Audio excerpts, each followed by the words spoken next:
اگر آپ 20 سال پہلے بھی دیکھیں تو ایک انسان 6 گھنٹے کی نیند لے رہا تھا، یہ 7 سے 8 گھنٹے سے 6 گھنٹے پہ آئی اور اب 5 گھنٹے یا اس سے بھی کم ہو گئی ہے۔ اب دنیا بھر میں ایسا ہو رہا ہے، نیند کم سے کم ہوتی جا رہی ہے۔ اب اس کی صحت پہ کیا برے اثرات پڑ رہے ہیں یہ سمجھتے ہیں، اور یہ بھی سمجھنا ضروری ہے کہ سونے کی ضرورت ہی کیوں پڑتی ہے۔ کیونکہ سونا ضروری ہے کہ ریسٹ کے دوران ہی باڈی ریکور کرتی ہے، فزیکل ریکوری اور مینٹل ریکوری۔ روزمرہ کے کاموں میں جو آپ ٹیشو استعمال ہو رہے ہوتے ہیں، ویئر اینڈ ٹیئر ہو رہا ہوتا ہے، وہ سب نیند کے دوران پہ ہی ریکور ہوتا ہے۔ اور ایموشنل سٹریس جو کہ روزمرہ کے فیصلے کر رہے ہوتے ہیں، سوشل انٹریکشن کر رہے ہوتے ہیں، لوگوں سے مل رہے ہوتے ہیں، دماغ کو ٹائم چاہیے ہوتا ہے یہ سب ریکور کرنے کے لیے۔ سوتے ہوئے ہارمونز کام کر رہے ہوتے ہیں، یہ سب ہیلپ کرتے ہیں ریکوری میں، مسلز کی، دماغ کی اور آپ کی صحت کے حوالے سے۔ نیند کے دوران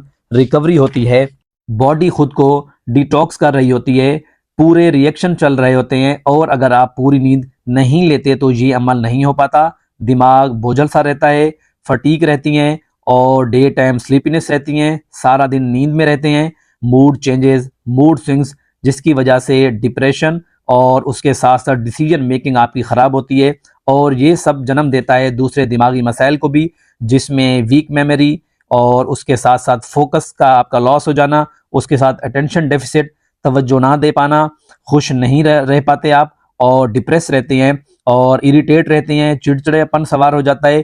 یہی وجہ ہے ایسے لوگوں کو سائیکوٹک